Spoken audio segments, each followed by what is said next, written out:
Welcome back, and thanks for joining us again in this ever-deepening series and journey to our unfinished American evolution revolution in the profound quest to truly form a republic, a human space, a land of the free, unum pluribus, where our deepest individual diversity is celebrated together in a nonviolent way within the unum unified space of deep dialogue, the amazing presentation to us from our founding fathers and mothers. So before we go deeper into this together, I think it's timely to pause and look around at the culture at a present condition, because so much is at stake. And we've been suggesting so far in these 1 through 9 episodes and the 7 stages of a journey to become an awakened, critical, competent voter, human, mature human, qualified citizen for a land of the free. Because it takes awakened, rational human persons to fulfill the call of 1776. And we've been suggesting so far in our episodes that we have not yet truly fulfilled the call of 1776.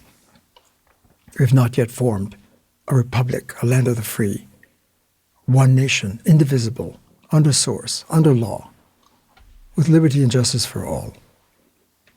We've not entered a union, a true union where diversity and plurality and multiplicity and individuality flourishes in a sacred, global, ecumenical, public civic space. Because global doesn't mean the globe, it means the space of our cultures. Multiplicity of our cultures and perspectives and worldviews and narratives can flourish together. That's a global ecumenical space, civic space of democracy. We have not yet accomplished that. Obviously, when we look around us at our deep divisions and partisanship and broken ideologies at war, we're not the land of the free yet.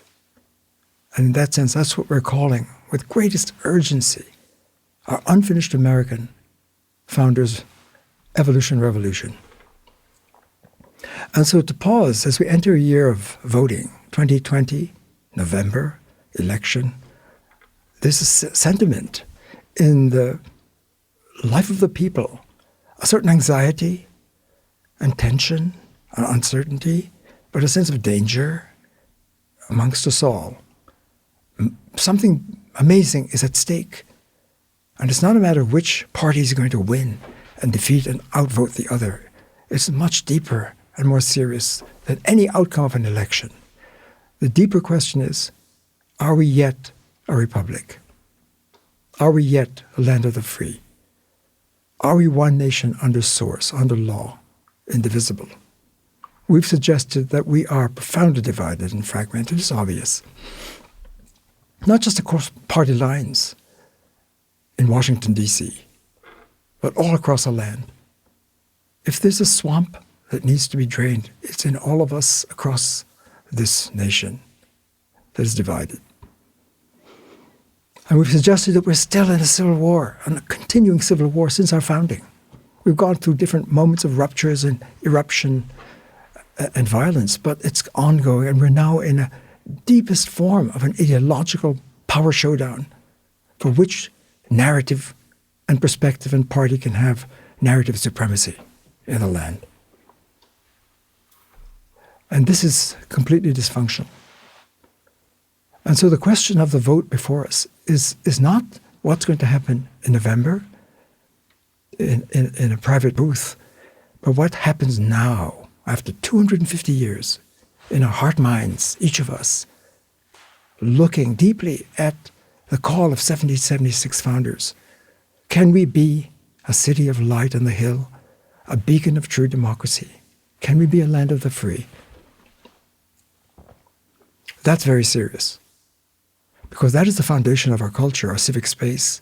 And we all know, that we're better than this. We're saying this. What's going on now has been unfolding. It's as if it's a virus getting worse all the time. And after 250 years, it's clear we've reached a precipice, a threshold of a do or die moment. We can't continue this way. because we're divided as to the meaning of the law. Is there one law? Who is above the law? What is the law? We've suggested logos, the code, the 1776 code, the law of unum pluribus, of what is first, the foundational space of light of reason is a law. That's a law of the land. And our laws and conventions, as we know them, with our ideologies, divides us. And so now the question, for example, in the present impeachment drama, where one side is impeaching the other. We're all impeachable. And our voting, the integrity of our voting is in question. Can we be hacked by an external force, or are we hacking ourselves and rigging our votes within our sacred democracy? This is very serious. It's a do or die moment for the continuing of our culture. Because if the laws of due process cannot be accomplished, that is profoundly serious in our sustainability as a people together. So we're in a profound divorce now in our nation on all sides. And it can be bitter. A lot of anger, a lot of rage is going on.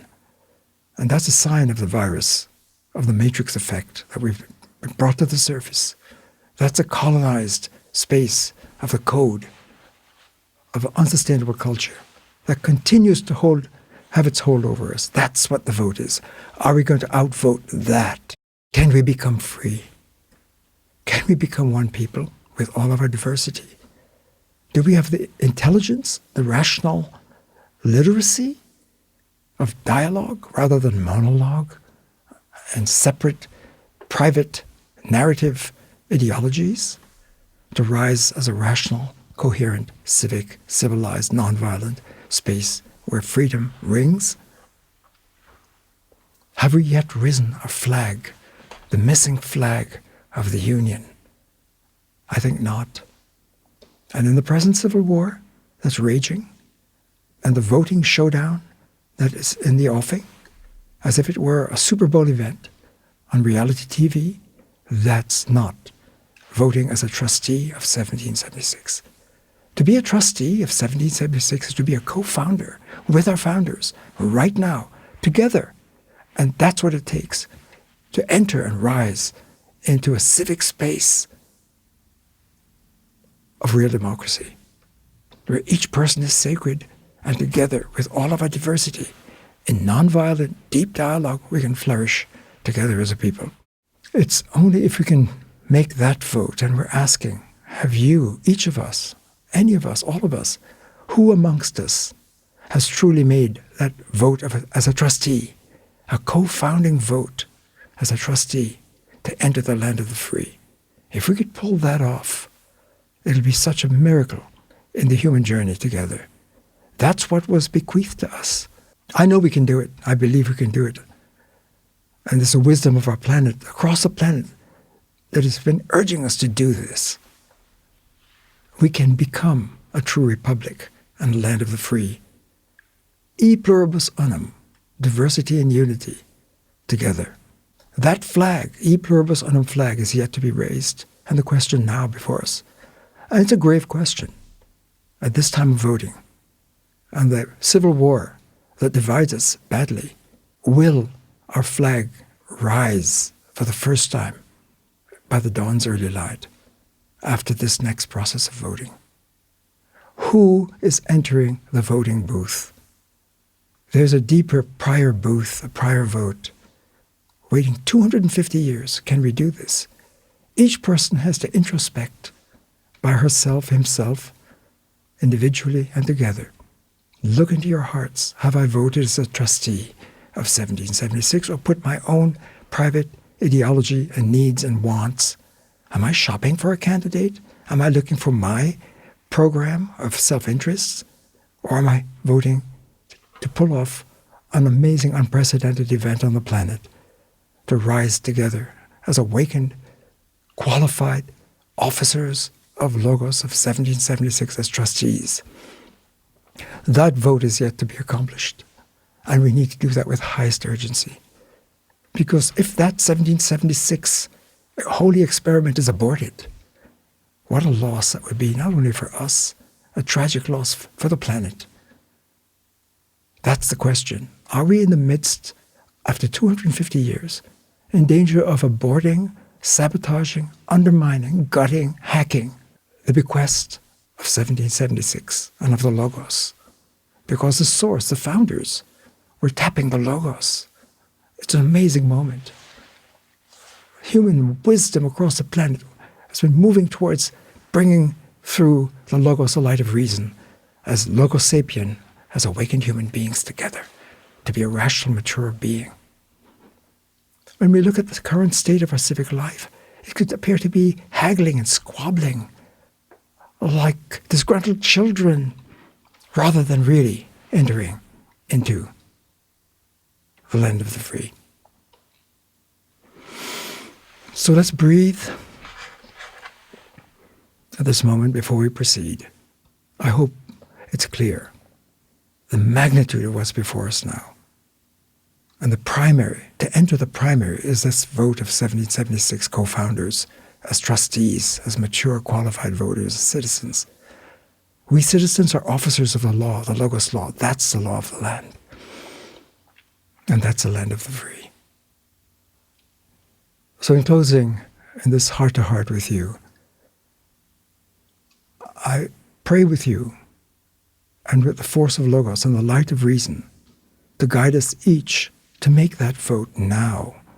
It's not just in November 2020, it's now. And it's been waiting for 250 years to vote as trustees of 1776, to vote up, because what's at stake is nothing less than our freedom and our well-being and our flourishing together as a people.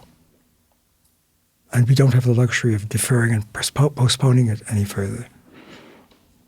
So I pray that the light of Logos will hold us individually and collectively as we introspect and look within to vote in our hearts as trustees of 1776.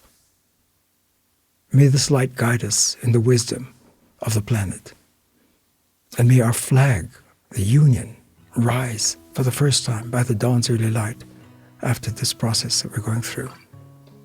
We'll continue in our episodes. Thank you for your patience and for listening. All the best. Thank you.